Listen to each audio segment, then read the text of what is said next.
Sa edad na 16 ay nagkaanak ako at nag-asawa.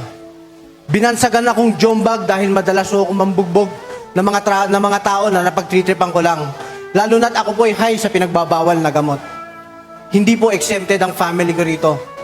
Sa sobrang gulo ng buhay namin, naisipan po ng aking asawa na itawag po ako at humingi ng counseling sa isang TV program. At doon po nagsimula nila akong ipanalangin. Tumugon po ang Diyos sa kanyang panalangin. Taong 2004 ay may kinasangkutan ako na gulo na kung saan kailangan kong lumipat sa Santa Mesa para magtago. Binalikan ko ang mga dati kong kasama sa fraternity upang makipag-inuman. Ngunit imbis na mayaya ko sila, ako ang sinama nila sa Bible study. At doon ko po nakilala ang Panginoon sa pamamagitan ng JIL Ministry sa Santa Mesa. Inaruga, inalalayan, kinupkup kami.